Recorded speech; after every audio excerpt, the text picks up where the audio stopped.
결혼 6년 차. 남편은 주방에 있는 나를 가로막고 섰다. 도장 찍어. 질질 끌어봐야 서로 피곤하기만 하니까 나는 그가 내 이름까지 미리 다 적어둔 이혼 합의서를 물끄러미 내려다보았다. 문득 헛웃음이 났다. 이 집의 전세 보증금은 우리 아빠가 공사장에서 사고로 돌아가시면서 받은 산재 보상금이었다. 내 죽은 아버지의 목숨값으로 구한 전셋집에서 이제 나를 내쫓고 자기 아이를 임신한 그 여자를 드리겠다는 것이다. 나는 1년을 참았다. 그에게 미련이 남아서가 아니라 내 것을 온전히 되찾기 위해서였다. 그런데 하늘이 나보다 더 성격이 급할 줄 누가 알았겠는가? 이혼 신고를 하기 바로 전날 밤, 그는 그 여자와 축하 파티를 하며 술을 마시다 영영 깨어나지 못했다. 나는 내 이름이 적힌 이혼 서류를 집어들고 천천히 두 갈래로 찢어버렸다.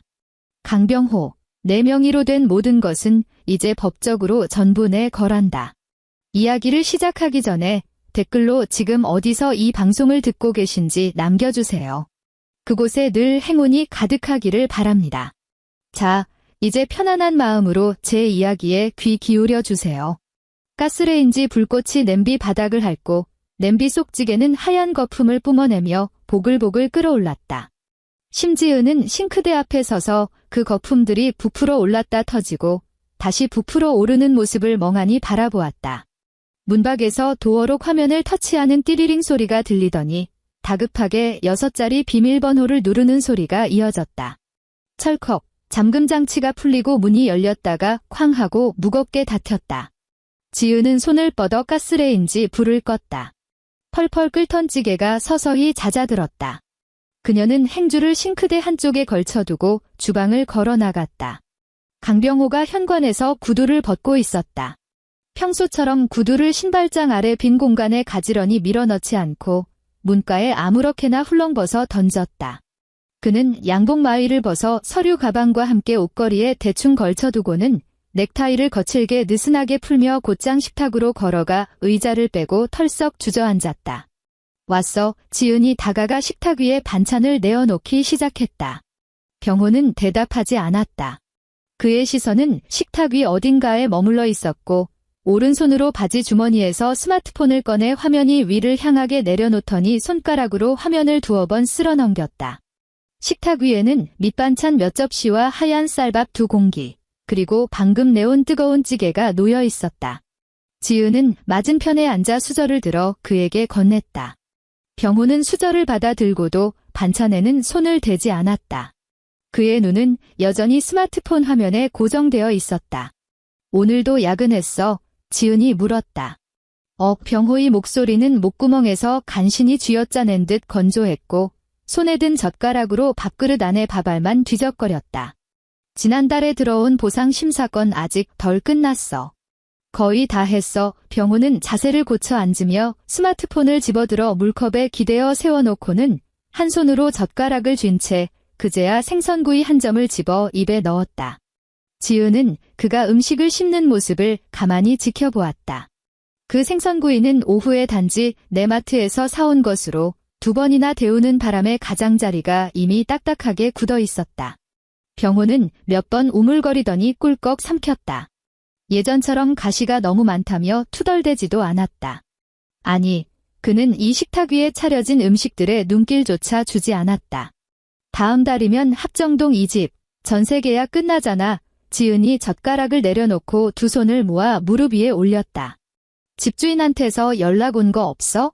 병호의 움직임이 멈칫하더니 젓가락이 허공에 멈췄다. 그는 스마트폰 화면에서 시선을 떼고 고개를 들어 지은을 쳐다보았다. 아직 그는 젓가락을 내려놓고 물컵을 집어들었다. 며칠 내로 내가 전화해서 물어볼게. 혹시 주인이 전세 보증금 올려달라고 하면 미리 준비해야 하잖아. 지은이 그의 눈을 똑바로 쳐다보았다. 처음에 그 돈. 알아. 병호가 그녀의 말을 뚝 끊었다. 물을 한 모금 마신 그가 탁소리 나게 컵을 식탁에 내려놓았다. 전세 보증금 일은 당신이 신경 쓸 거 없어. 내가 알아서 처리할 테니까 당신은 맘 편히 휴직 기간이나 푹 쉬어. 그는 다시 스마트폰을 집어들었다. 이번에는 물컵에 기대놓지 않고 화면이 바닥을 향하도록 식탁 위에 탁 엎어놓았다. 지은은 까만 스마트폰 뒷면을 응시했다. 3년 전 아버지는 건설 공사 현장에서 트럭에 치여 돌아가셨다. 아버지의 목숨과 맞바꾼 산재 보상금과 가해 운전자의 합의금은 단 한 푼의 애누리도 없이 고스란히 이 전셋집의 보증금이 되었다.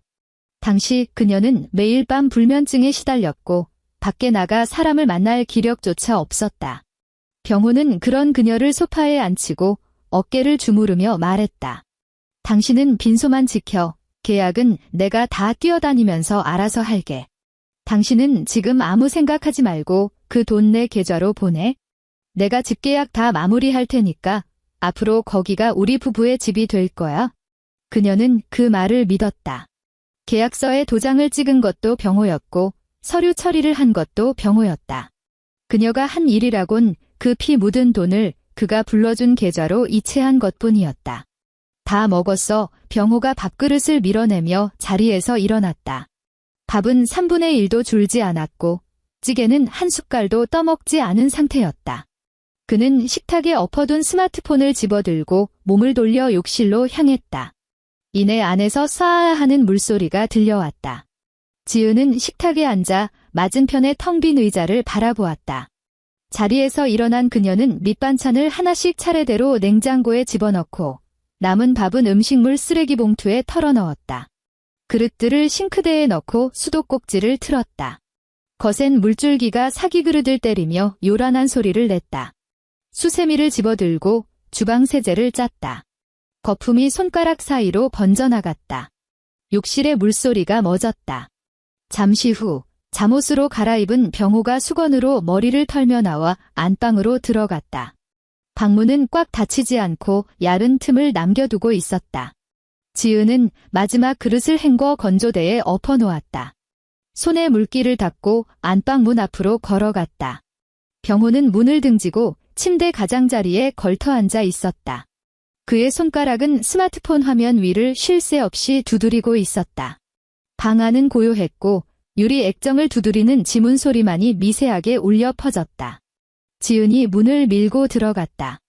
병호의 어깨가 흠칫 놀라더니 재빨리 전원 버튼을 눌러 화면을 끄고는 스마트폰을 베개 밑으로 쑤셔 넣었다. 몸을 돌리는 그의 안색이 몹시 부자연스러웠다. 왜 아직 안 자고 있어?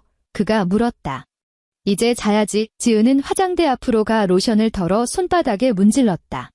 그녀는 거울 너머로 침대 위 남편을 지켜보았다. 결혼 6년. 그녀는 남편의 아주 사소한 습관 하나까지도 꿰뚫고 있었다. 예전에는 자기 전에 항상 침대 협탁에 있는 충전기 케이블에 스마트폰을 꽂아두던 사람이었다. 하지만 지금 그 충전 케이블은 덩그러니 비어 있었다. 요즘 회사에 일이 너무 많아서 당분간은 계속 늦게 들어올 것 같아 병호가 자리에 누워 이불을 끌어당겨 덮으며 지은을 등지고 누웠다. 내 저녁은 안 기다려도 돼. 알았어. 지은은 얼굴에 로션을 다 펴 바르고 화장대 조명을 껐다. 그녀는 침대 반대편으로 가 누웠다. 두 사람 사이에는 사람 한 명이 더 누울 만한 거리가 떨어져 있었다. 어둠 속에서 지은은 눈을 뜬 채 천장에 비친 그림자를 응시했다. 옆 사람의 숨소리가 들려왔다. 일정하고 고른 숨소리였지만 그는 잠들지 않았다. 그녀는 직감으로 알 수 있었다. 그 후 보름 동안 병호가 집에 들어오는 횟수는 눈에 띄게 줄었다. 들어오더라도 짙은 술 냄새를 풍기며 침대에 쓰러져 자기 바빴다. 그의 스마트폰에는 복잡한 비밀번호가 걸려 있었고 화장실에 갈 때조차 손에서 놓지 않았다. 지은은 매일 똑같은 일상을 반복했다. 기침, 청소, 마트 장보기, 저녁 차리기, 그리고 식어버린 밥과 반찬을 버리기.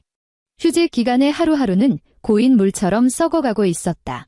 그녀는 그 모든 비정상적인 징후들을 애써 외면했다. 그저 회사 일이 힘들어서 그럴 거라고, 보상 심사팀 일은 늘 끝이 없고 회식이나 접대가 많을 수밖에 없다고 스스로를 다독였다. 그 토요일 아침이 오기 전까지는 햇살이 몹시도 좋은 날이었다. 거실 통유리창을 넘어온 햇빛이 마루 위에 길게 빛의 용단을 깔아놓았다. 지은은 베란다에서 다 마른 빨래를 걷어와 거실 소파 위에 올려두고 하나씩 개고 있었다. 병호가 안방에서 걸어 나왔다. 평소 주말에 입던 늘어난 회색 트레이닝복이 아니었다. 깔끔하게 다려진 하얀 셔츠에 칼주름이 잡힌 정장 바지 차림이었다. 머리에는 왁스까지 발라 단정하게 넘겨져 있었다.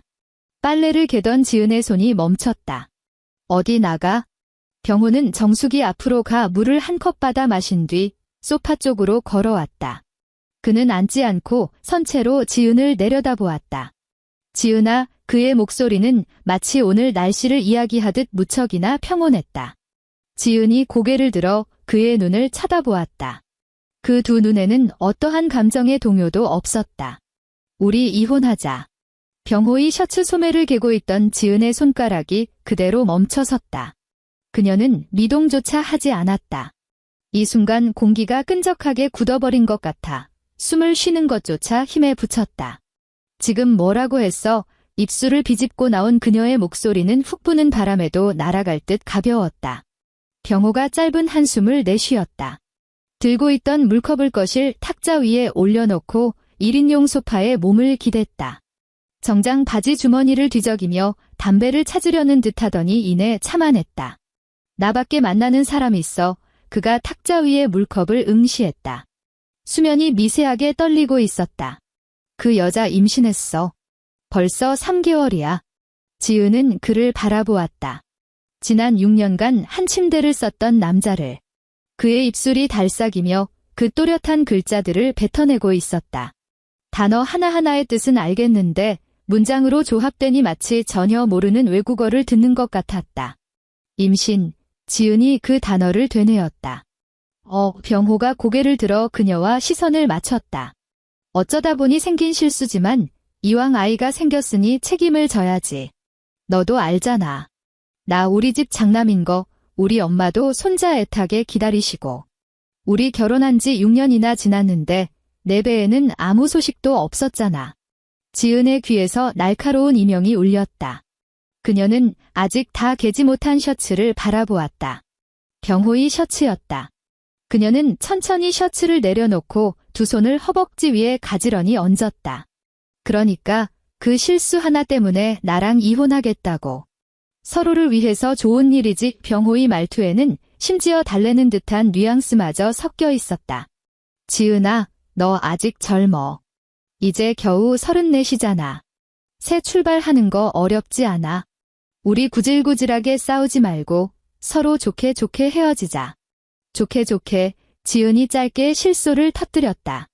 너무나도 당연하다는 듯한 병호의 얼굴을 쳐다보았다. 집 문제는 합정동 전세 계약이 다음 달 만기니까 내가 알아서 처리할게. 짐 정리해서 이달 말까지 방 빼줘. 병호가 자리에서 일어나 옷깃을 가다듬었다. 나 나간다. 서재 책상 위에 이혼 합의서 올려뒀으니까 읽어보고 도장 찍어서 연락해.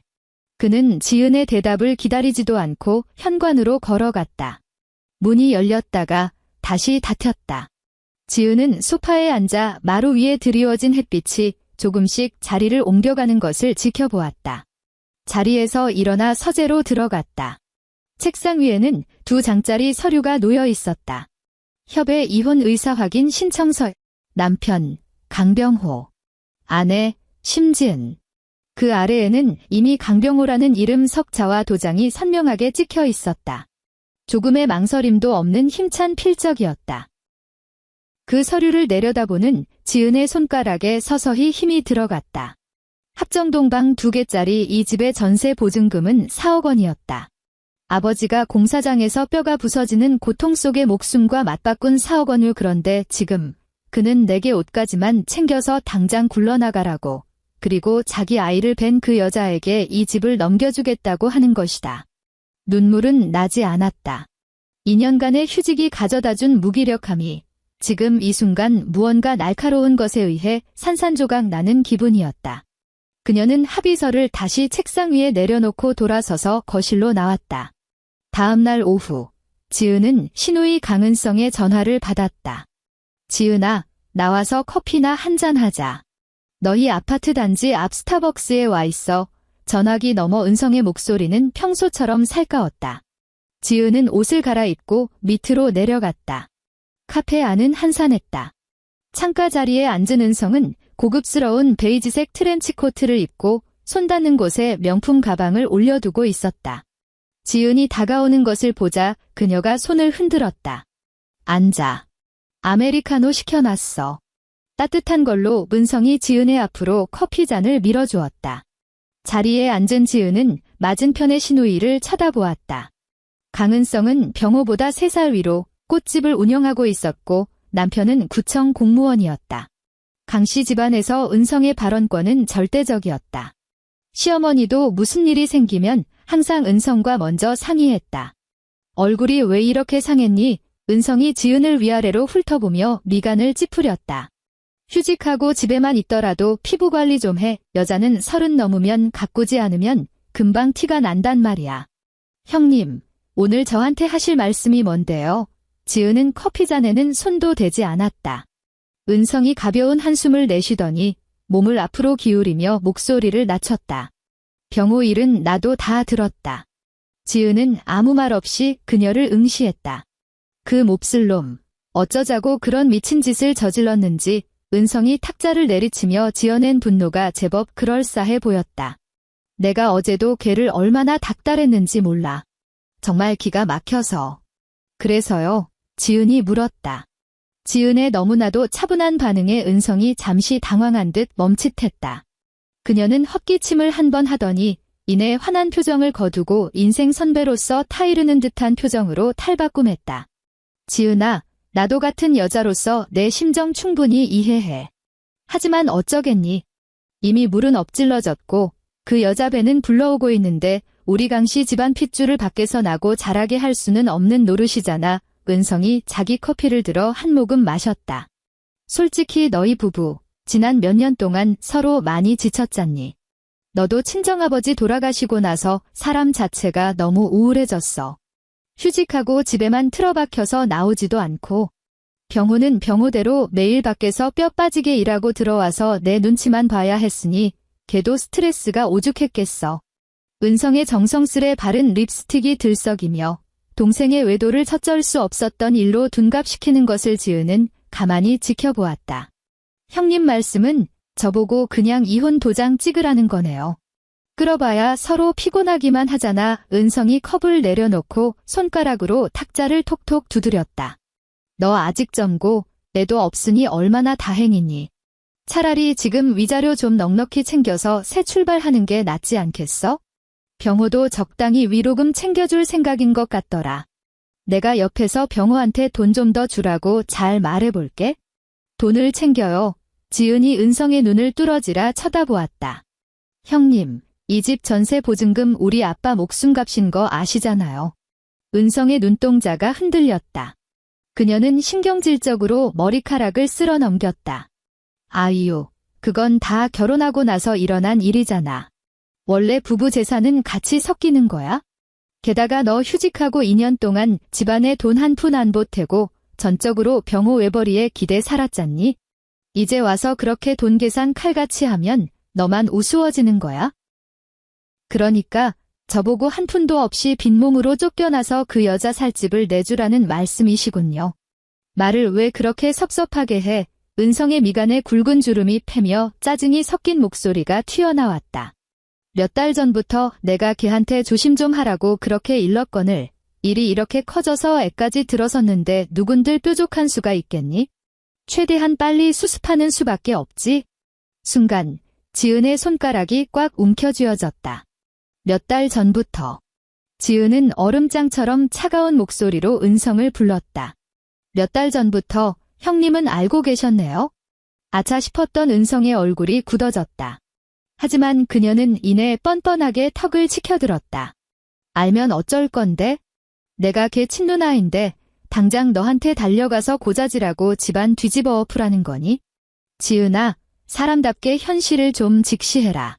너 지금 직장도 없고 돈벌이도 없는 백수야. 내가 법원 가서 악쓰고 매달려봤자 너한테 득될 게 뭐가 있니? 쿨하게 도장 찍어. 그래야 나중에 길에서 마주쳐도 눈인사라도 할 수 있는 거야. 은성이 가방을 챙겨 들고 자리에서 일어났다.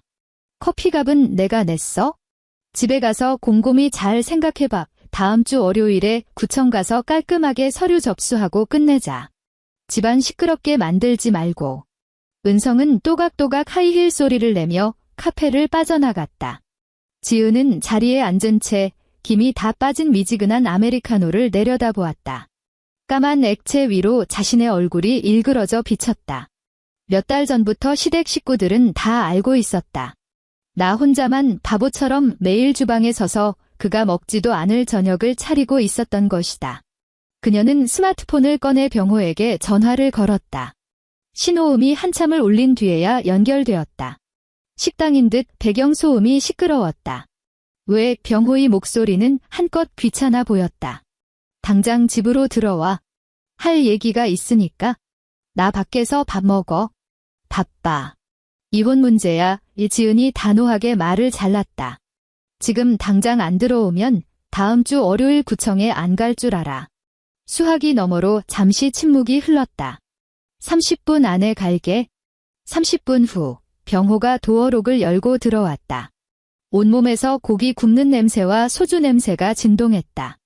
그는 신발을 대충 벗고 거실로 들어섰다.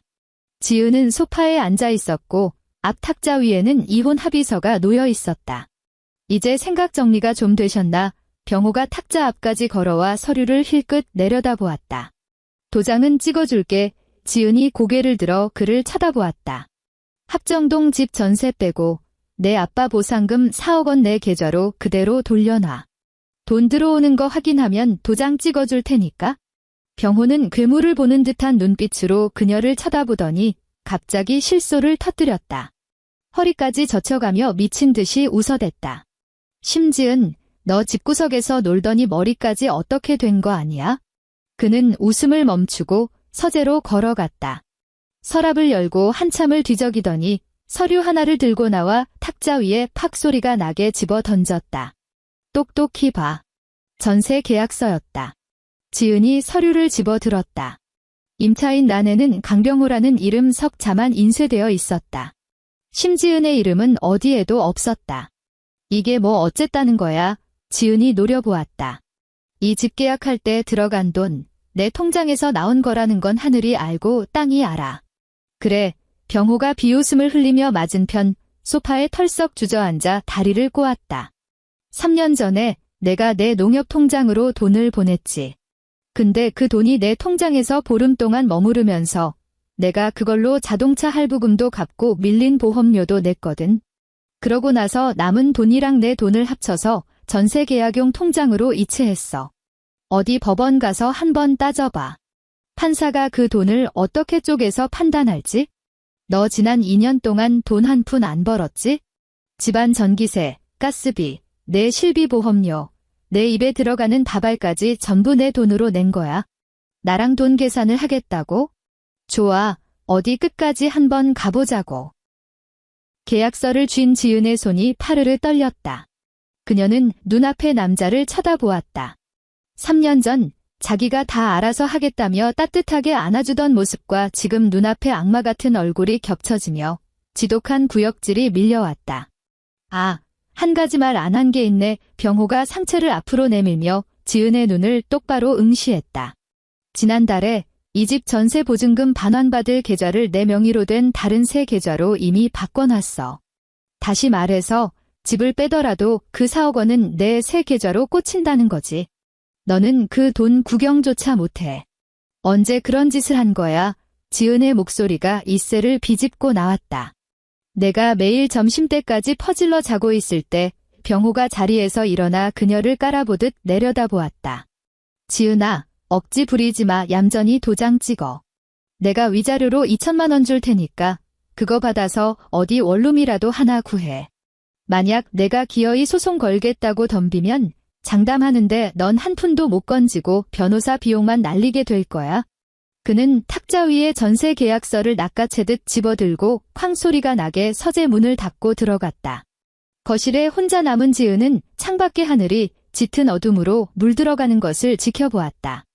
집안에는 불이 다 꺼져 있었고 방금 전 일어날 때의 움직임 때문에 켜졌던 현관 센서 등만이 잠시 빛을 냈다가 이내 스르르 꺼져버렸다. 다음 날 오전, 지은은 서초동의 한 변호사 사무실을 찾았다. 인터넷에서 이혼 재산 분할 전문으로 가장 유명하다는 곳이었다. 직원이 안내해준 대기실에서 따뜻한 차를 마시며 30분을 기다리자 금태 안경을 쓴 날카로운 인상의 여성 변호사가 들어왔다. 심 선생님, 앉으시죠. 변호사가 노트를 펼쳤다. 전화로 말씀하신 전세 보증금 반환 문제 말입니다만. 내일 지은은 감정을 배제하고 오직 사실관계만을 간결하게 설명했다.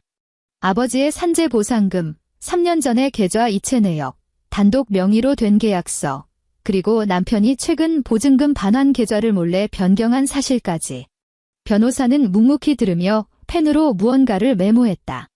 이야기를 다 들은 그녀는 펜을 내려놓고 지은을 쳐다보았다. 심 선생님, 법적인 관점에서 볼 때 현재 상황은 매우 불리합니다. 변호사의 목소리에는 어떠한 동정심도 묻어나지 않았다.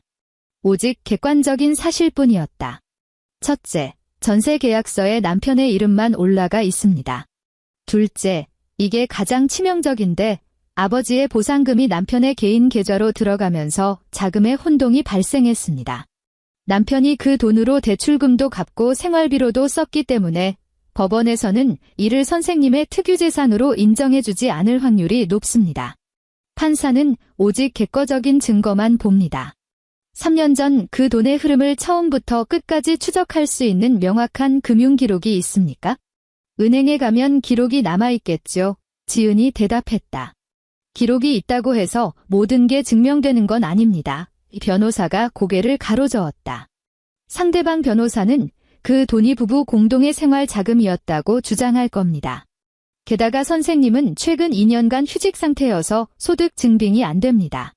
재산 분할로 가면 판사는 기여도를 따지는데 남편이 경제활동을 전담했기 때문에 남편의 분할 비율이 훨씬 높게 책정될 가능성이 큽니다. 지은의 목이 꽉 메어왔다. 그럼 우리 아빠가 목숨과 맞바꾼 돈이 이렇게 허무하게 그 인간 손에 넘어가야 한다는 겁니까? 변호사는 잠시 침묵하더니 노트를 덮었다. 심 선생님, 법정은 감정이 아니라 증거로 싸우는 곳입니다. 정소송을 진행하시겠다면 법원에 금융거래정보 제출 명령을 신청해서 남편의 모든 계좌 내역을 샅샅이 뒤져야 합니다. 시간도 오래 걸리고 비용도 만만치 않습니다. 설사 찾아낸다 하더라도 승소할 거라는 확답은 드리기 어렵습니다. 변호사는 잠시 말을 멈추더니 분위기를 환기하려는 듯 가볍게 한마디를 덧붙였다. 아주 극단적인 상황이 발생하지 않는 한 말이죠. 우리나라 법상 배우자는 1순위 상속인입니다. 만약 법적으로 완전히 이혼 신고가 마무리되기 전, 그러니까 혼인관계가 유지되는 동안 남편이 뜻밖의 사고로 사망하게 된다면 남편 명의의 모든 재산, 즉 그 전세 보증금과 개인 예금, 심지어 사망보험금까지 전부 법적으로 선생님이 상속받게 됩니다. 이건 어디까지나 법리적인 상식선에서의 이야기입니다만. 지은은 변호사를 쳐다보았다.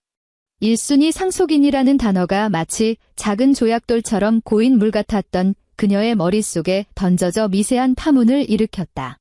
하지만 당장 눈앞에 닥친 차가운 현실이 그 파문을 금세 짓눌러 버렸다.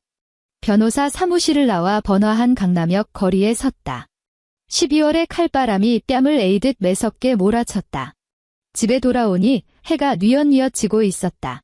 병호는 아직 들어오지 않았다. 밤 11시, 도어록 번호를 누르는 소리가 들리더니 병호가 비틀거리며 들어왔다.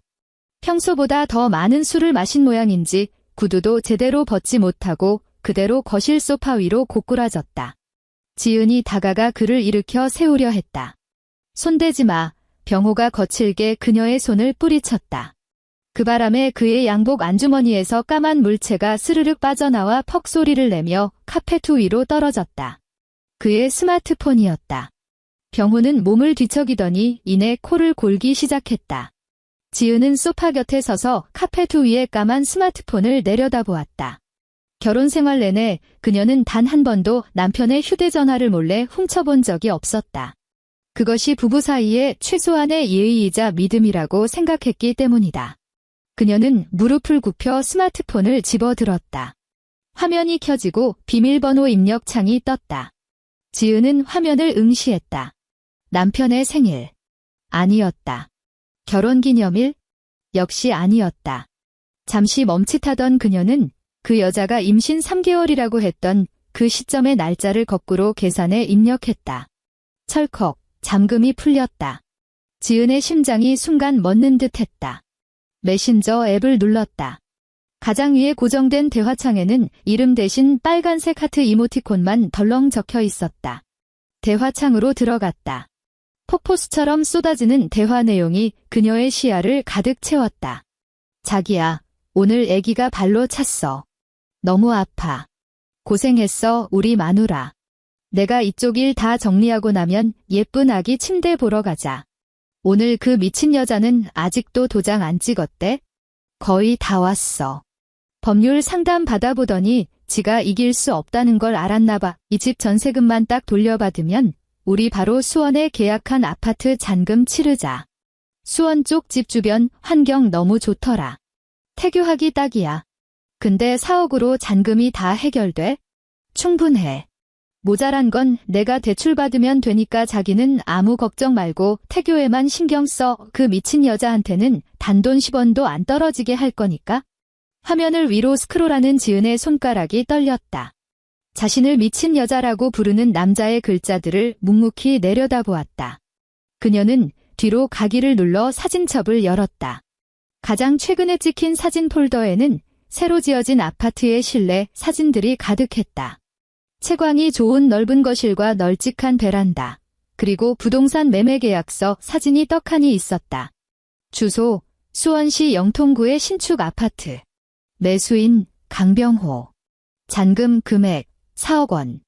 계약 날짜는 불과 일주일 전이었다. 지은은 뜨거워진 스마트폰을 쥔 채 거실 한가운데 우두커니 서 있었다.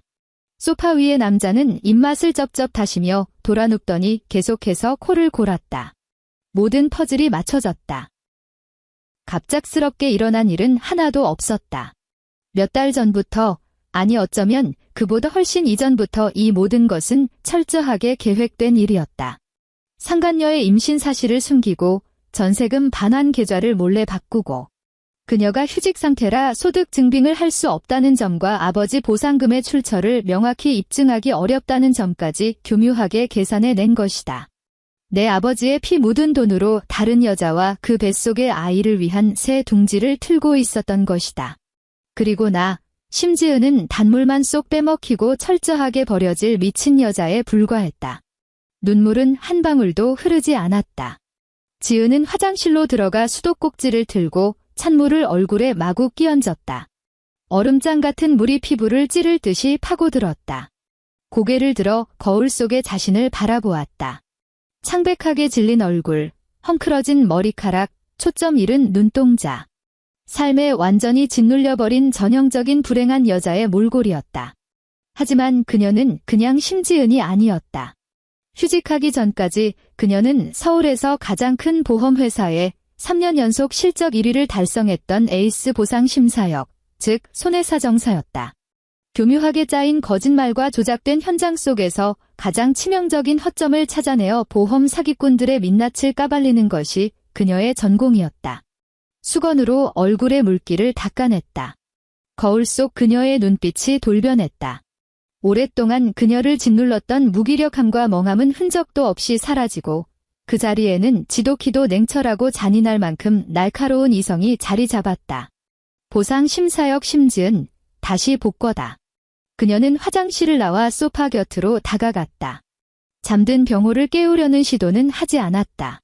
그의 스마트폰을 손에 쥐고 곧장 서재로 들어갔다. 책상 맨 아래 칸 서랍을 열고 깊숙한 곳에서 먼지 쌓인 은색 USB를 찾아냈다. 과거 회사에서 중요한 증거 자료를 백업할 때 쓰던 강력한 암호화 USB였다. 노트북 전원을 켰다. 푸르스름한 모니터 불빛이 그녀의 무표정한 얼굴을 비췄다. 노트북에 USB를 꽂고 병호의 스마트폰을 연결해 데이터 전송 폴더를 열었다. 진행률 표시줄이 느릿느릿 채워지기 시작했다. 1%, 2%. 마우스를 쥔 지은의 손가락은 미동도 없었다. 화면 우측 하단의 숫자만이 소리 없이 째깍거리며 올라가고 있었다. 100%. 화면 한가운데 전송이 완료되었습니다라는 연두색 알림창이 떴다. 마우스를 쥐고 있던 지은의 손가락에 힘이 빠지며 책상을 톡하고 가볍게 두드렸다. 저장된 폴더를 열어 캡처 사진, 메신저 대화 내역 백업 파일, 화면 녹화 영상이 모두 손상 없이 저장되었는지 꼼꼼하게 확인했다. 안전하게 하드웨어 제거를 클릭한 뒤 USB를 뽑았다. 노트북에서 띠링하는 경쾌한 알림음이 울렸다. 노트북을 덮고 은색 USB를 잠옷 주머니에 깊숙이 찔러 넣었다. 얇은 천 너머로 차갑고 단단한 금속의 감촉이 허벅지에 닿았다. 그녀는 병호의 스마트폰을 들고 서재를 나섰다. 거실 소파 위에서 병호는 여전히 코를 골고 있었다. 조금 전과 똑같은 자세로 소파 밖으로 삐져나온 다리 한 짝조차 조금도 움직이지 않았다.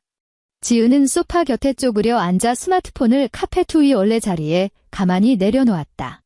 위치도, 각도도 주머니에서 막 미끄러져 떨어졌던 바로 그 상태 그대로 완벽하게 복원했다. 자리에서 일어난 그녀는 소파에 널브러진 남자를 차가운 시선으로 내려다보았다. 술 냄새와 기름진 고기 냄새가 거실에 정체된 공기 속에 섞여 썩은 내를 풍기고 있었다. 그녀는 환기를 위해 창문을 열지도 담요를 가져와 덮어주지도 않았다. 그저 발길을 돌려 안방으로 들어가 조용히 방문을 닫았다. 다음 날 아침, 지은은 식사 준비를 하지 않았다. 식탁에 앉아 물 한 컵만 따라 놓고 기다렸다. 8시 10분, 거실에서 쿵쾅거리는 묵직한 발소리가 들렸다. 소파에서 깬 병호가 뒷머리를 극적이고 하품을 쩍쩍해대며 화장실로 기어 들어갔다. 물소리가 잠시 들리더니 10분 후, 그는 구겨진 셔츠에 넥타이를 목에 대충 걸친 채 걸어 나왔다. 식탁 쪽을 쳐다본 그는 텅 빈 밥상을 확인하고 즉각 미간을 구겼다. 밥은 그가 신경질적으로 넥타이를 잡아당겼다.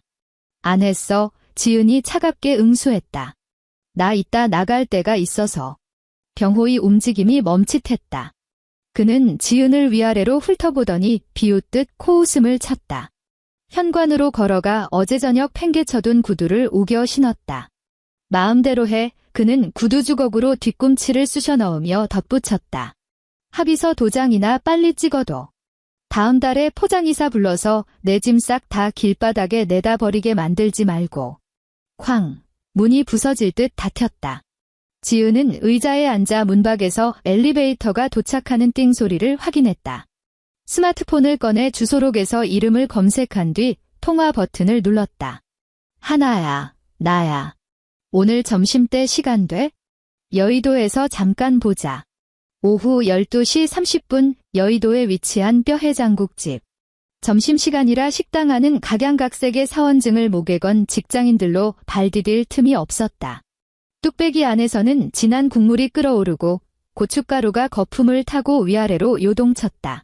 종업원들은 쟁반을 머리에 이고 좁은 통로를 고개하듯 지나다녔다. 검은색 정장을 입은 주 하나가 서둘러 식당 문을 밀고 들어왔다. 두리번거리다 구석자리에 앉아있는 지은을 발견하고는 종종 걸음으로 다가와 맞은편 의자를 빼고 앉았다. 지은아, 우리 휴직하고 처음 보는 거지? 하나가 목에 걸고 있던 사원증을 벗어 가방에 쑤셔 넣고는 식탁 위 얼음물을 컵째로 벌컥벌컥 들이켰다. 우리 팀장님이 며칠 전 회의 때도 내 얘기 하시더라. 심지은 심사역만 있었어도 우리 이 팀 보상 반려율이 전사 1위였을 텐데 하면서 말이야. 대체 언제 복직할 거야? 지은이 깍두기 접시를 하나 쪽으로 밀어주었다. 조만간 할 거야, 이지은이 담담하게 말했다. 젓가락을 들고 깍두기를 집으려던 하나의 손이 멈칫했다. 그녀는 지은의 얼굴을 찬찬히 뜯어보았다. 입사 동기이자 같은 팀에서 5년을 동고동락한 사이로서 하나는 지은의 저 표정이 무엇을 의미하는지 너무나도 잘 알고 있었다. 조작된 진단서를 들이밀며 거액의 보험금을 타내려던 악질 고객들을 상대할 때 지은이 짓던 바로 그 표정. 어떠한 감정의 동요도 없이 철저하게 계산된 사냥꾼의 눈빛이었다. 무슨 일 있어? 하나가 젓가락을 내려놓고 목소리를 한껏 낮췄다. 지은은 뚝배기 안에서 끓고 있는 붉은 국물을 응시했다. 하나야, 사람 하나만 조회해줘. 지은이 고개를 들었다. 강병호. 하나가 눈을 동그랗게 떴다. 내 남편. 남편은 왜? 나보고 이혼하재. 밖에서 만나는 여자가 임신 3개월이래. 지은의 말투는 마치 타인의 사건을 브리핑하듯 무미건조했다.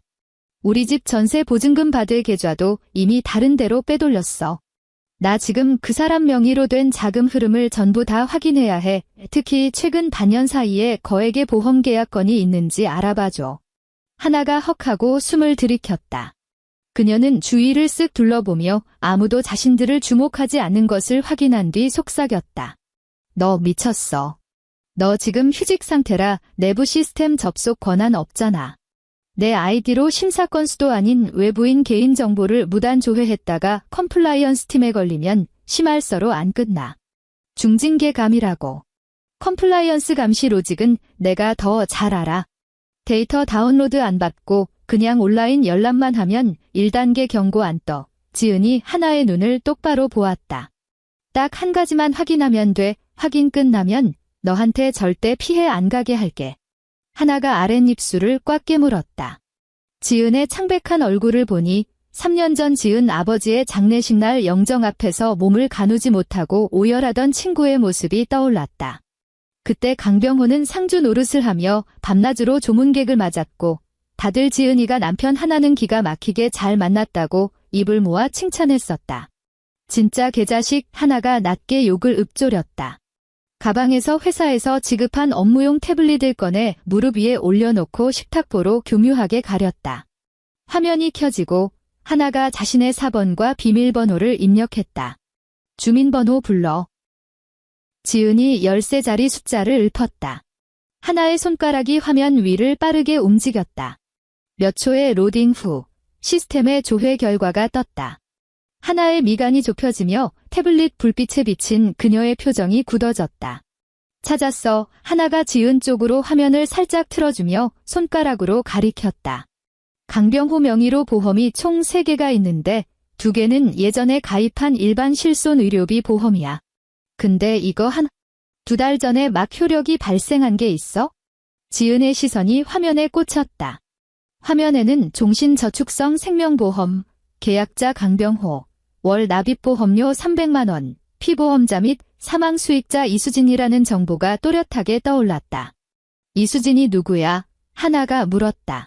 그 여자, 지은은 300만 원이라는 숫자에 시선을 고정했다. 평범한 월급쟁이가 한 달에 보험료로 300만 원을 낸다는 건 세후 월급의 절반 이상을 쏟아붓는다는 뜻이었다. 하나가 화면을 아래로 스크롤했다. 이 계약에 특약이 하나 붙어 있어. 계약자가 사망할 경우 이후 보험료 납입은 면제되고 피보험자가 누적된 해지 환급금을 전액 수령할 수 있다는 조항이야. 미친놈, 이건 보험을 빙자한 재산 빼돌리기잖아. 게다가 보험료 자동이체 계좌도 너희 부부가 예전에 쓰던 그 농협 계좌가 아니야? 신한은행에 새로 판 통장이네. 신한은행. 이지은은 그 은행 이름을 뇌리에 새겼다. 전세 보증금을 가로채기 위해 새로 만들었다는 그 계좌 역시 신한은행일 확률이 높았다. 지은아. 하나가 태블릿 전원을 끄고 가방에 쑤셔 넣었다. 걱정스러운 눈빛으로 친구를 바라보았다. 이 돈, 그놈이 재산을 빼돌렸다는 직접적인 증거가 없으면 이혼 소송 가도 되찾기 힘들어. 그냥 정상적인 재테크 투자라고 우기면 그만이거든. 알아. 지은이 숟가락을 들어 국물을 휘휘 저었다. 나는 법정에서 그 인간이랑 진흙탕 싸움할 생각 없어. 하나가 의아한 듯 쳐다보았다. 그럼 어쩌려고? 증거를 수집해야지. 지은이 국물을 한 국자 떠서 하나의 앞접시에 덜어주었다. 보상 심사의 첫 번째 원칙이 뭐지? 하나가 조건반사적으로 튀어나왔다. 고객의 입은 절대 믿지 마라. 오직 데이터와 시간의 흐름만 믿어라. 정답. 지은이 젓가락을 들어 큼지막한 살코기 한 점을 집었다. 나는 지난 3년간 끊어진 시간의 흐름을 내 손으로 하나하나 다시 이어 붙일 거야. 오후 2시 마포대로에 위치한 농협은행 지점. 자동문이 스르륵 열리며 은행 객장 안에 바닥 왁스 냄새와 싸구려 커피 믹스 냄새가 훅 끼쳐왔다.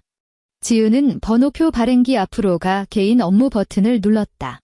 기계가 142번이라고 적힌 번호표를 토해냈다. 머리 위 붉은색 전광판에는 118번이라는 숫자가 깜빡이고 있었다. 지은은 대기실 구석의 플라스틱 의자에 자리를 잡았다. 기다림의 시간은 언제나 지루하고 고통스럽지만 그것이 바로 법과 절차가 가진 오만함이었다. 현실은 드라마가 아니다. 손가락 하나 튕긴다고 모든 증거가 마법처럼 쏟아지지 않는다. 끝없는 대기표 뽑기, 서류 작성, 도장 찍기, 그리고 기계적으로 묻는 은행원의 질문을 묵묵히 견뎌내야만 했다. 40분이 지나서야 안내 방송이 흘러나왔다. 142번 고객님, 3번 창구로 오시기 바랍니다. 지은은 창구 앞으로 다가가 의자에 앉으며 신분증을 트레이에 올려놓았다. 어서 오세요. 어떤 업무 도와드릴까요? 은행원의 가슴팍에는 수습 직원 명찰이 달려 있었다. 제 명의의 이 계좌, 3년 전 1월부터 3월까지의 거래 내역을 전부 뽑아주세요. 지은이 요구했다. 상대방 송금인 계좌 정보도 하나도 빠짐없이 전부 다 나오게요. 은행원이 키보드를 탁탁 두드리며 모니터를 확인했다. 3년 전 거래 내역은 발급 수수료 2,000원이 부과됩니다. 그리고 기간이 오래되어서 책임자 승인이 필요하니까 잠시만 기다려주세요. 괜찮습니다. 지은이 지갑에서 2,000원짜리 지폐를 꺼내 트레이에 놓았다. 또다시 15분의 대기. 책임자가 다가와 사원증을 태그했다. 창구 뒤편에 있는 구식 도트 프린터가 끼리릭 거친 소음을 내며 문서를 토해내기 시작했다. 은행원이 농협은행의 붉은 직인이 찍힌 A4 용지 5장을 건넸다. 지은은 서류 뭉치를 받아들고 은행 밖 고객 쉼터로 나왔다. 가방에서 빨간색 사인펜을 꺼냈다. 수많은 숫자 속에서 핵심 단서를 찾아낼 때마다 사용하던 과거 조사역 시절의 버릇이었다. 첫 번째 장 3년 전 2월 15일. 적요, 산재 보상금 및 합의금 입금. 금액 4억 2천만 원. 송금인 근로복지공단 및 땡땡건설. 두 번째 장 3년 전 2월 17일. 적요, 타행이체. 금액 4억 원. 수취인 강병호, 농협은행. 계좌번호 끝자리 4482. 지은은 그 이름을 응시했다. 빨간색 사인펜 끝이 강병호라는 세 글자 위에 둥그렇게 동그라미를 그렸다. 이것이 시작점이었다. 아버지의 목숨과 맞바꾼 돈이 이 시점에 강병호의 주머니 속으로 고스란히 흘러 들어간 것이다. 하지만 이것만으로는 부족했다. 어제 만났던 변호사 말대로 돈이 섞이면서 추적이 끊겼기 때문이다. 그녀는 이 4억 원의 대부분이 결국 합정동 전세 보증금으로 흘러갔다는 사실을 어떻게든 증명해야 했다. 하지만 강병호 본인의 금융거래 내역은 열람할 수 없었다. 금융실명제법은 견고한 성벽이었다. 지은은 거래 내역서를 반으로 접어 가방에 넣었다. 조급해하지 않기로 했다. 사냥감은 이미 함정에 발을 들였고 이제부터는 누가 더 오래 숨을 참고 기다리느냐의 싸움이었다. 밤 8시 지은이 집으로 돌아왔다. 병호는 이미 퇴근해 있었다. 오늘은 술을 마시지 않은 모양인지 멀쩡한 정신으로 거실 소파에 앉아 텔레비전 뉴스를 보고 있었다. 지은이 들어오자 그는 리모컨의 음소거 버튼을 눌렀다. 어디 쏘다니다 온 거야? 그가 지은을 쏘아보았다. 합의서에 도장은 찍었어? 지은은 현관에서 신발을 벗고 가방을 옷걸이에 걸었다. 거실로 다가와 병호 맞은편 1인용 소파에 조용히 앉았다. 그녀는 고개를 푹 숙인 채 두 손을 만지작거렸다. 한참의 침묵 끝에 고개를 들었을 때 그녀의 눈시울은 붉게 달아올라 있었다. 오늘 변호사 사무실에 상담받으러 다녀왔어. 지은의 목소리는 갈라져 있었고 약자의 처연한 떨림이 섞여 있었다. 병호가 비웃듯 코웃음을 치며 소파 등받이에 기대어 팔짱을 꼈다. 왜? 변호사가 너한테 국물도 안 떨어진다고 하디? 소송을 하려면 당신 통장 거래 내역 다 뒤져보는 문서 제출 명령인가 뭔가를 신청해야 한대. 지은이 힘 빠진 목소리로 말했다. 소송 가면 너무 오래 걸린다더라. 1심 판결만 1년이 넘어갈 거래. 병호의 눈꼬리가 파르르 떨렸다. 그 역시 소송이 길어진다는 사실을 잘 알고 있었다. 재판이 시작되면 합정동 이 집의 보증금은 분쟁 재산으로 묶여버린다. 집주인이 전세금을 반환하려 해도 법원의 공탁 계좌로 들어가게 된다. 수원 신축 아파트 잔금을 다음 달 말까지 치러야 하는 그로서는 끔찍한 시나리오였다. 그는 1년씩이나 기다릴 여유가 없었다. 수진에 불러오는 배도 더는 지체할 수 없었다. 그래서 어쩔 건데 병호는 끓어오르는 초조함을 억누르며 짐짓 아무렇지 않은 척 물었다. 끝까지 가보시겠다. 나도 이제 다 지쳤어. 지은이 고개를 푹 숙인 채 손끝만 바라보았다. 하지만 병호 씨, 나 2년 동안 일도 안 쉬었어. 당장 이 집에서 쫓겨나면 보증금 몇백짜리 고시원 구할 돈도 없어. 취직 준비하려면 시간도 좀 필요하고. 병호의 눈동자가 번뜩였다. 지은의 태도가 누그러졌다는 걸 직감했다. 이 여자가 합의 이혼의 도장만 찍어준다면 진흙탕 싸움은 피할 수 있었다. 내가 말했잖아. 위로금으로 2천만 원 준다고. 병호가 선심 쓰듯 누그러진 목소리로 달랬다. 그 돈이면 꽤 괜찮은 오피스텔 보증금은 돼. 취직할 때까지 생활비로 쓰기에도 넉넉하고. 지은이 고개를 가로저었다. 2천만 원으론 턱없이 부족해. 그녀가 고개를 들어 병호의 눈을 똑바로 응시했다. 나한테 1년의 시간을 줘. 1년, 병호가 스프링처럼 허리를 튕기며 일어났다. 언성이 벼락같이 높아졌다. 너 지금 장난해? 수진이 임신 3개월이라고 했잖아. 1년 뒤면 애가 돌이 다 되어가는데 내 핏줄을 호적도 없는 사생아로 만들 셈이야? 그건 당신 사정이고. 지은의 목소리는 여전히 차분했지만 타협의 여지라곤 없었다. 합정동 집 전세 계약 다음 달 만기지. 집주인한테 사정해서 딱 1년만 연장해. 그 1년 동안 나 계속 이 집에 살게 해줘. 당신 사생활엔 일절 간섭 안 할게. 수원으로 가서 그 여자랑 살림을 차리든 말든 상관 안 해. 1년 뒤에 나 손해사정사 자격증 갱신하고 취업하면 그때 바로 이혼 서류에 도장 찍고 깨끗하게 나가줄게. 그 약속만 지키면 당신 전세금 4억 원에는 손끝 하나 안 댈 테니까. 병호가 지은을 죽일 듯이 노려보았다. 그의 머릿속이 빠르게 돌아가기 시작했다. 거절한다면 이 미친 여자는 당장 이혼 소송을 걸어 4억 원을 묶어버릴 것이다. 수원 아파트 잔금을 못 내면 계약금까지 다 날린다. 게다가 소송이 진행되는 동안 지은을 이 집에서 내쫓을 합법적인 명분도 없었다. 반대로 수락한다면 1년치 전세이자 정도야 어떻게든 막을 수 있다. 그는 당장 수원으로 이사해서 수진과 새살림을 꾸리면 그만이었다. 이 집은 그냥 임시 창고 정도로 생각하면 된다. 이 여자만 잘 구슬려 놓으면 1년 뒤에는 알거지가 되어 제 발로 나갈 테고 내 4억 원은 안전하게 지킬 수 있다. 어차피 수진과는 먼저 웨딩드레스 입혀주고 식부터 올리면 된다. 1년 뒤에 이혼 서류 정리되면 그때 혼인신고하면 그만이고. 애가 태어난 뒤에 출생신고 조금 늦게 한다고 하늘이 무너지는 것도 아니니까. 수지타산이 맞는 장사였다. 조악 병호가 이를 꽉 깨물고 고개를 끄덕였다. 딱 1년이다. 내년 오늘 넌 무조건 도장 찍고 짐 싸서 나가는 거야.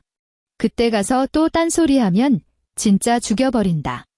약속할게. 지은이 자리에서 일어났다. 내일 당신이 집주인한테 연락해서 계약 연장건 매듭지어. 피곤하다. 먼저 잘게. 그녀는 안방으로 향했다. 뒤돌아서는 찰나 그녀의 눈가에 맺혔던 붉은 기운이 씻은 듯이 사라지고 얼음처럼 차가운 본래의 눈동자가 빛났다. 1년. 대한민국 법치 시스템 안에서 1년이라는 시간은 판을 뒤집기엔 충분히 차고 넘치는 시간이었다. 그날 이후 합정동의 이 집은 싸늘한 여관방으로 전락했다. 병호가 들어오는 횟수는 눈에 띄게 줄더니 급기야 보름에 한 번, 입을 옷까지만 몇 벌 챙겨서 도망치듯 빠져나갔다.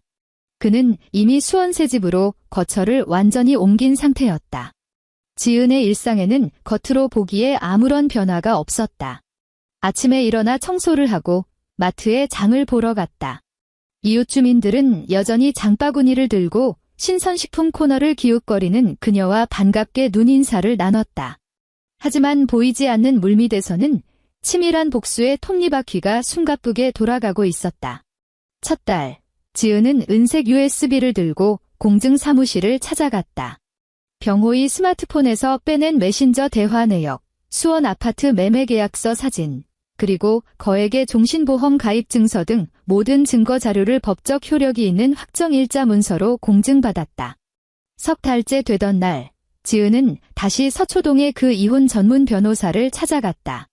금태 안경을 쓴 여성 변호사는 책상 위에 수북이 쌓인 공증 서류 뭉치를 확인하고는 지은을 바라보는 눈빛이 확연히 달라져 있었다. 심 선생님, 증거를 수집해 오신 능력이 정말 놀랍군요. 변호사가 서류를 꼼꼼히 넘기며 말했다.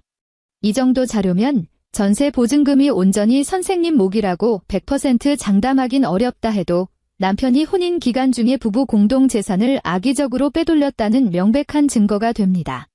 특히 이 생명보험 가입건은 쐐기를 박는 결정타네요. 지금 당장 이혼 소송을 시작하려는 게 아닙니다. 지은은 허리를 꼿꼿하게 세우고 의자에 앉아 있었다. 가압류를 신청해 주세요. 남편 명의로 된 그 신한은행 통장과 지금 대출 끼고 샀다는 수원 아파트를 완전히 묶어버리세요. 변호사가 안경을 치켜 올렸다. 이혼 본안 소송을 제기하지 않은 상태에서 단독으로 가압류만 거는 건 법원에서 잘 안 받아줍니다. 고액의 현금 공탁을 요구할 텐데요. 공탁금이 얼마나 필요합니까? 가압류 청구 금액의 20% 정도가 일반적입니다. 4억 원을 묶으려면 8천만 원의 현금을 내거나 보증보험증권을 끊어와야 합니다. 지은이 가방에서 서류 한 장을 꺼내 변호사에게 건넸다. 이건 제가 지난 몇 달 동안 알바 뛰면서 모은 돈에다가 예전 보상팀 동료들이 십시일반 빌려준 돈을 합친 8천만 원짜리 예금 잔액 증명서입니다. 법원의 빨간 딱지를 그 인간의 숨통에 정확히 붙여주세요. 단, 그 인간은 절대 모르게 은밀하게 진행해야 합니다. 변호사가 그녀를 지그시 바라보았다. 서류만 완벽하면 법원의 가압류 결정은 금방 떨어집니다. 게다가 정식 소송이 시작되기 전까지는 본인이 대출을 연장하거나 집을 팔려고 등기부등본을 떼보지 않는 이상 자기 재산이 묶였다는 사실을 알아채기 매우 힘듭니다. 반년 후, 지은이 거실 소파에 무표정하게 앉아 있었다. 탁자 위에는 초음파 사진 한 장이 덩그러니 놓여 있었다. 어제 저녁, 병호가 겨울 외투를 챙기러 잠깐 들렀을 때 주머니에서 무심코 흘리고 간 것이었다. 사진 속 태아는 제법 이목구비가 뚜렷하게 잡혀 있었다. 사진 우측 하단에 찍힌 날짜는 2주 전이었다. 지은은 사진을 집어들고 아무런 감정의 동요도 없는 얼굴로 라이터를 켰다. 불꽃이 사진 모서리에 닿자 인화지가 시커멓게 타들어가며 매캐한 플라스틱 냄새를 풍겼다. 그녀는 불타오르는 사진을 재떨이에 던져넣고 잿더미로 변해가는 것을 지켜보았다. 그렇게 시간은 침묵 속에 흘러갔다. 약속했던 1년이 되는 날, 하늘은 온통 잿빛이었다. 서울에는 첫눈이 내렸고 도로의 눈은 흙먼지와 뒤엉켜 시궁창처럼 질척거렸다. 밤 9시, 현관 도어록이 열리는 소리가 났다. 병호가 문을 박차고 들어왔다. 1년 전보다 살이 통통하게 오른 얼굴에는 지긋지긋한 구속에서 마침내 벗어난다는 흥분과 쾌감이 번들거렸다. 구두도 벗지 않은 채 거실로 성큼성큼 걸어 들어온 그는 서류 봉투 하나를 탁자 위에 소리 나게 내리쳤다. 약속한 1년 다 지났다. 병호가 소파에 앉아있는 지은을 내려다보며 재촉했다. 읽어봐. 딴소리하지 말고 당장 도장 찍어. 내일 나 오전 반차 냈으니까 아침 9시에 구청 앞에서 만나자. 지은이 서류를 집어들었다. 1년 전에 보았던 그 협의 이혼 의사 확인 신청서였다. 그런데 뒤에 첨부된 재산 분할 합의서의 내용이 노골적이었다. 남편은 아내에게 위자료 2,500만 원을 지급한다.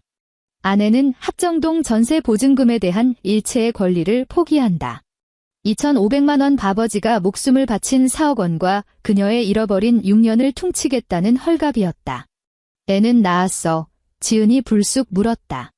순간 당황한 병호의 표정이 굳어졌지만 이내 숨길 수 없는 득의양양함이 피어올랐다. 낳았어. 아들이야. 태어난 지 벌써 한 달이 넘어서 100일 잔치도 다 예약해놨어. 축하해. 지은은 무심하게 시선을 거두고 합의서의 서명란을 쳐다보았다. 그녀가 탁자 위에 펜을 집어들었다.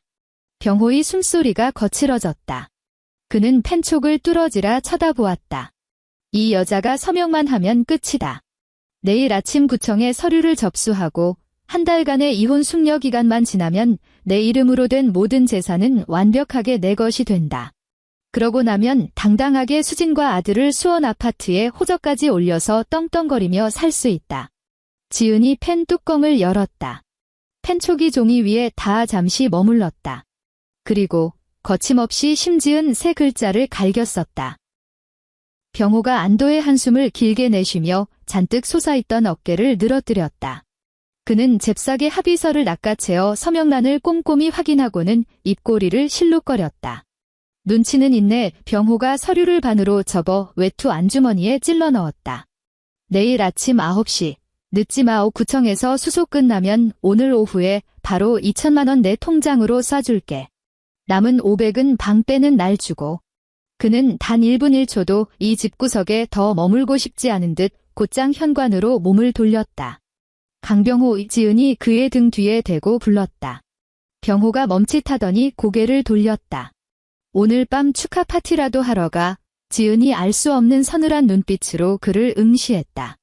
내가 알 거 없잖아. 병호가 신경질적으로 쏘아붙이고는 문을 쾅 닫고 나가버렸다. 문이 닫힌 직후 지은은 스마트폰을 꺼내 변호사에게 문자를 보냈다. 내일 오전 10시 정식으로 이혼 소송장 접수하시고 전세 보증금 반환 청구 소송 시작해주세요.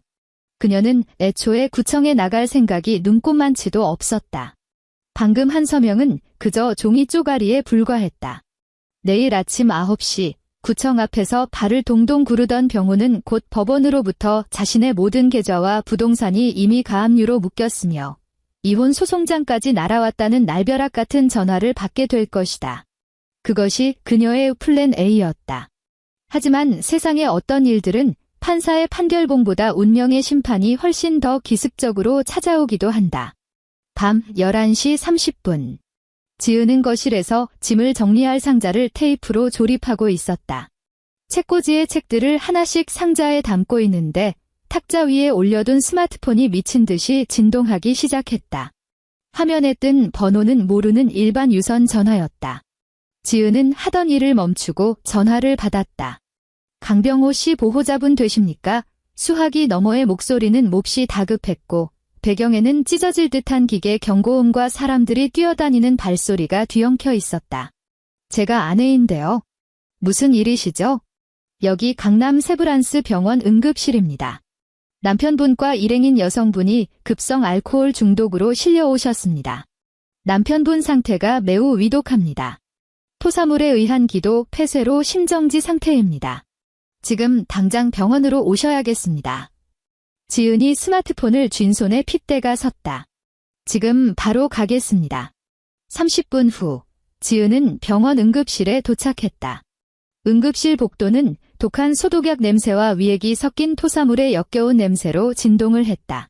벌겋게 취한 채 양복을 입은 남자 몇 명이 심폐소생실 밖 대기 의자에 주저앉아 머리를 감싸 쥐거나 사시나무 떨듯 떨고 있었다.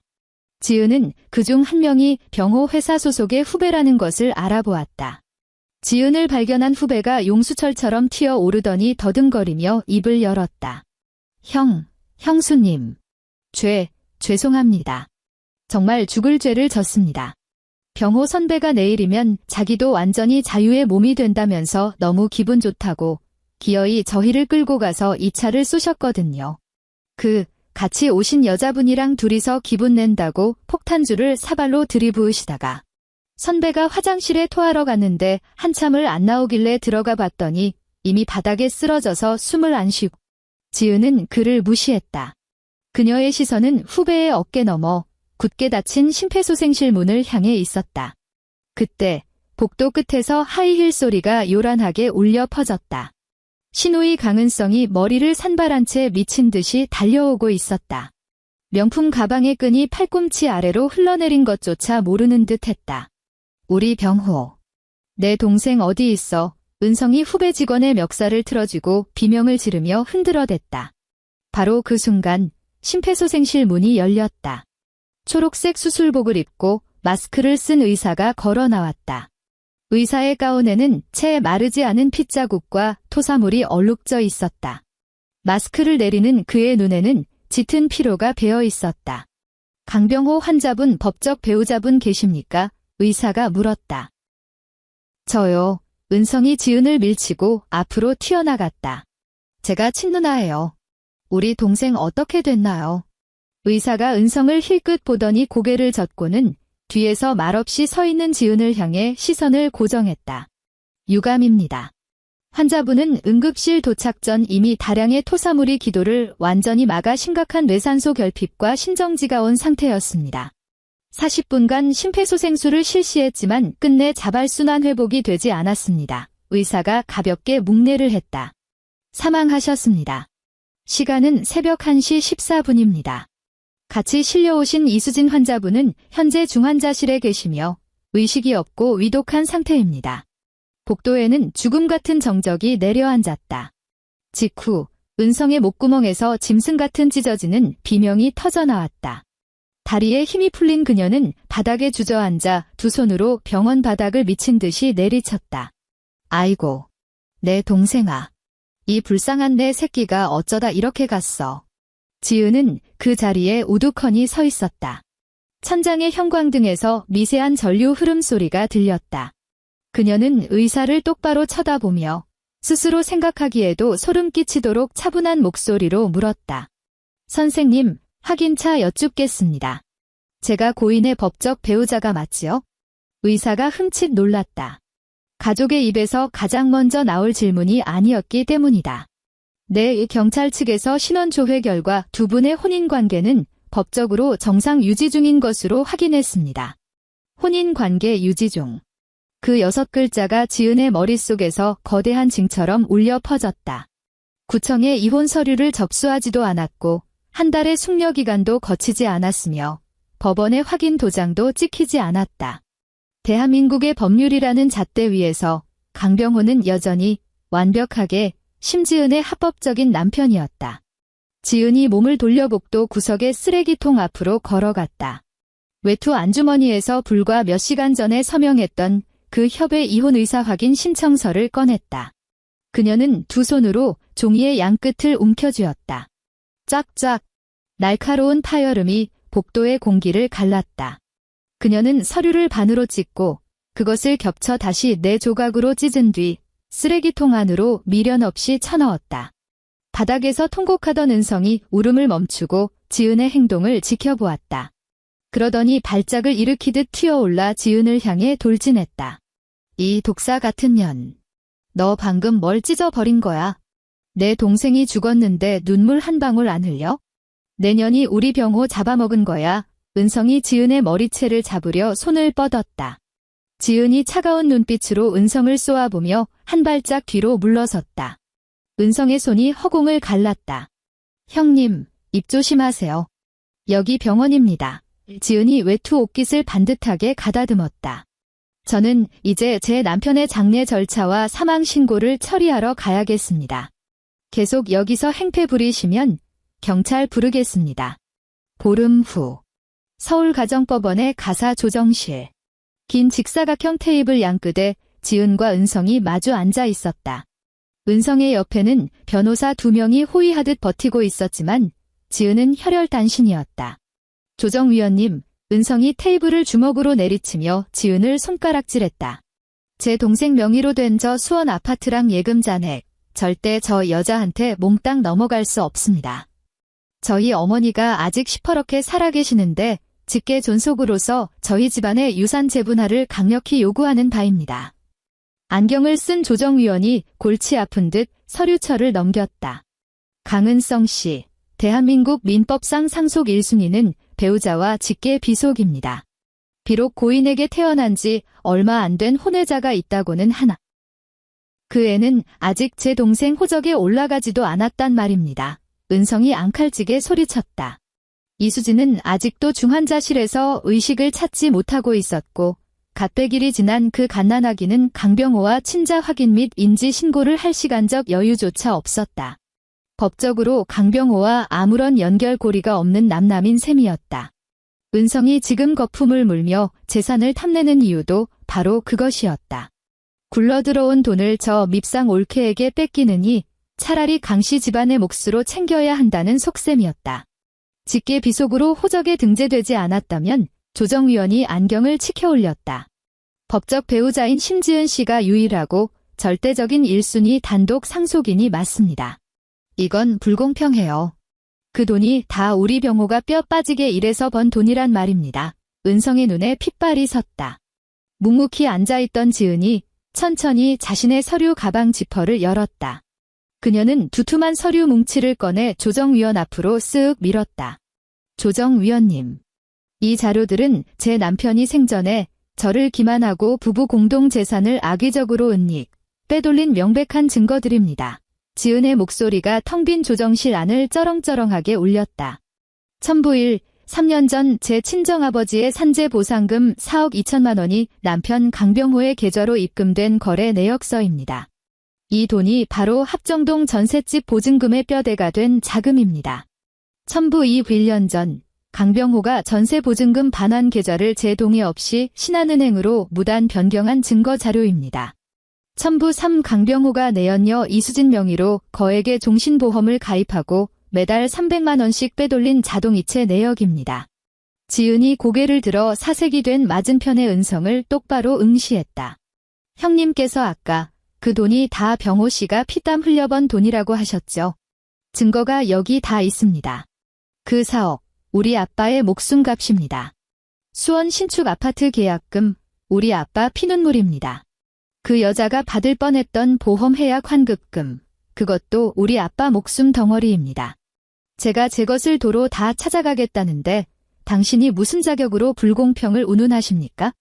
은성의 입이 붕어처럼 뻐끔거렸다. 그녀 옆에 앉아있던 변호사들이 공증도장이 쾅쾅 찍힌 완벽한 서류들을 훑어보더니 슬그머니 은성의 옷소매를 잡아당기며 고개를 저었다. 승산이 없는 싸움이었다. 조정실 안에는 종이 넘어가는 바스락 소리만이 건조하게 울려 퍼졌다. 석 달 후, 인천 앞바다가 내려다 보이는 신축 아파트 단지. 포장이사 트럭이 아파트 1층 현관에 멈춰 섰다. 인부들이 굵은 땀방울을 흘리며 마지막 가구들을 승강기로 옮겨 싣고 있었다. 지은은 채광이 눈부신 거실 한가운데 서 있었다. 이 방 2개짜리 바다뷰 아파트의 등기부등본에는 오직 심지은이라는 이름 석자만이 단독 소유주로 새겨져 있었다. 창문을 열자 짭조름하고 시원한 바다 냄새가 밀려왔다. 이곳은 아버지가 평생을 일구었던 고향이자 그녀가 어린 시절을 보냈던 진짜 그녀의 집이었다. 모든 법적, 행정적 절차는 깔끔하게 끝났다. 합정동 전세 보증금 4억 원은 고스란히 그녀의 계좌로 환수되었다. 수원의 아파트는 상속 등기를 마치자마자 시세보다 약간 낮게 금매로 던져 곧바로 현금화했고 그 돈으로 이곳 인천 아파트 잔금을 치렀다. 이수진 명의로 가입되었던 그 끔찍한 종신보험 역시 계약자 사망 및 혼인 중 재산은닉 시도로 간주되어 계약이 해지되었고 쌓여있던 환급금은 1순위 상속인인 지은에게 모두 반환되었다. 강씨 집안 사람들은 그 후로 2번 다시 그녀 앞에 나타나지 않았다. 건너 들리는 소문으로는 이수진이 기적적으로 의식을 회복하고 퇴원했지만 당장 수원 아파트 대출 이자를 갚을 길이 막막해지자 갓난아이를 업고 시골 친정으로 야반도주를 했다고 했다. 지은은 그들의 비참한 말로를 굳이 찾아보려 하지 않았다. 나와는 상관없는 이미 끝난 사람들의 이야기일 뿐이었다.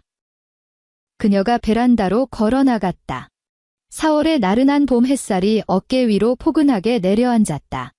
살갗에 닿는 온기가 오랜만에 살아있음을 느끼게 해주었다. 띠리링.